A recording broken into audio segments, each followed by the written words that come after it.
If you want Grammarly to give you more personalized feedback, stronger writing suggestions, and a smarter AI workflow, you're in the right place. In this video, I'll show you exactly how to set up Grammarly AI for personalized feedback using Superhuman Go, how to open the side tab, and how to activate the feedback agents that help you improve your writing fast. This is perfect if you write emails, documents, posts, or team messages and want better clarity before you hit send. And if you find this tutorial helpful, make sure to hit like and subscribe for more simple software guides just like this. Let's jump in. First, you need to enable Superhuman Go inside Grammarly.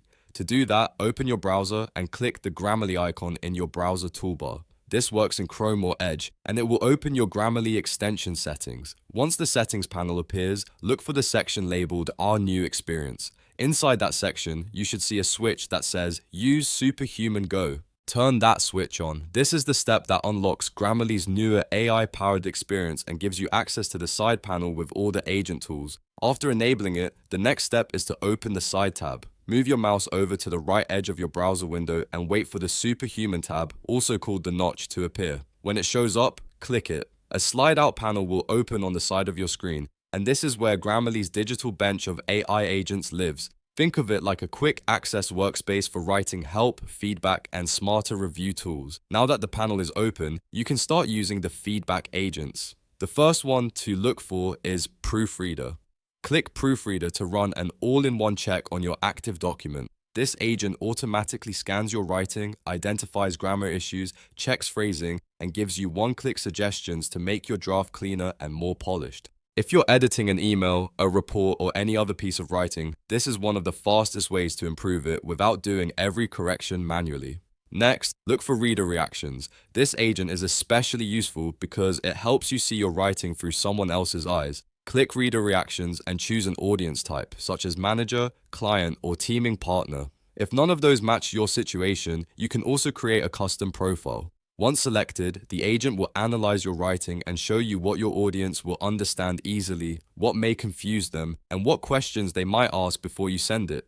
That makes it much easier to catch weak spots before your message goes out. If you open the notch and don't see these agents right away, don't worry. You may just need to add them to your panel first. Click the plus icon inside the tab to open the agent marketplace. From there, browse the available agents until you find Proofreader and Reader Reactions. Then click Add Agent to pin them to your panel so they're ready whenever you need them. Once they're added, they'll be easier to access the next time you open Superhuman Go. A good way to use this setup is to start with Proofreader for basic cleanup, then use Reader Reactions to test the clarity and tone of your message. That combination gives you both mechanical corrections and audience-focused feedback, which is exactly what makes the workflow feel more personalized. Instead of only fixing grammar, you're also checking whether your writing actually communicates the right message to the right person.